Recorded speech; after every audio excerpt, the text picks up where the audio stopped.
So as we wrap up today, is there anything for you both that you were surprised to hear that you didn't expect to hear, or was it what you always hear?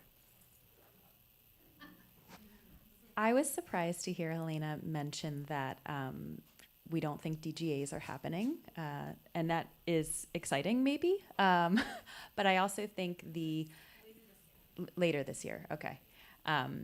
And I guess Marion's comment that she just wished that they would not exist was also very fascinating. But yeah, I think that I was also intrigued by your comment that,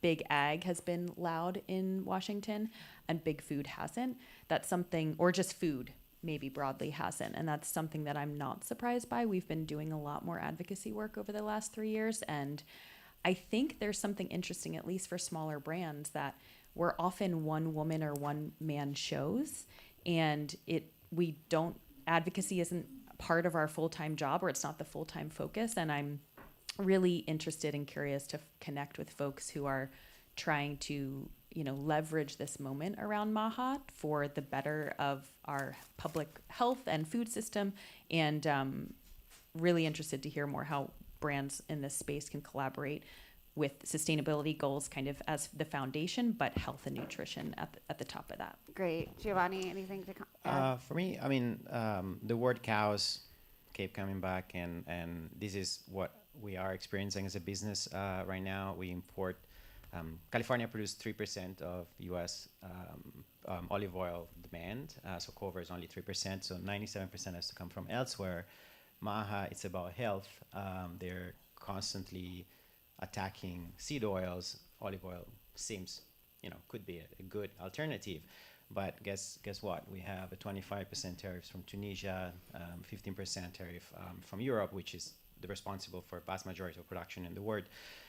So we really confused. We are a company has invested heavily here in the U.S. We have a bottling plant in Virginia. Lots of people in. We started to talk with USDA, with FDA. We're trying to make an argument. We just find out that palm oil is possibly is going to get zero reciprocal tariff. So is in track to come back to the U.S. in a strong way. And yeah, I guess what my comment here is we are navigating a chaotic moment. The only way we can make it work is building bridges across not only sectors. So maybe meat and mushrooms need to talk. Olive oil, California and Spain, Italy, we need to talk. We all need to come together, try to find a common ground, trying to focus on what makes us similar and not different, and just start from there. And then I'm sure that will allow us to, progress and get more good food out there rather than other things. Yeah, thank you. This is our second annual Sustainability Leadership Summit. I am losing all words. When we come back together next year, what do you want to be different? Just very quickly, we have about a minute and a half left. Maybe more coffee earlier so that folks are ready to engage, because I think the strength of these, to your point, is really people feeling open and comfortable sharing. And I really appreciate those who did share examples today, because I think oftentimes I feel like I'm in my own little world, and I'm excited to kind of continue the conversation afterwards. So. Yeah, I don't want anyone to feel alone. You have each other. I love Food Tank, so I cannot imagine too much different of an event. I would say maybe keep doing what you're doing to expand the narrative and invite people from different groups, because this is what you guys are really good at, and that's why I support Food Tank with all my heart.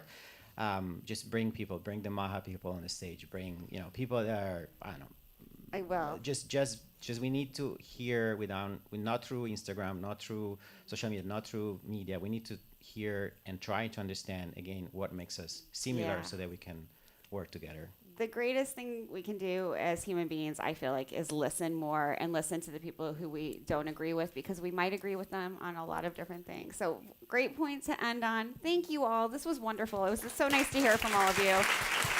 Thanks to our amazing partners.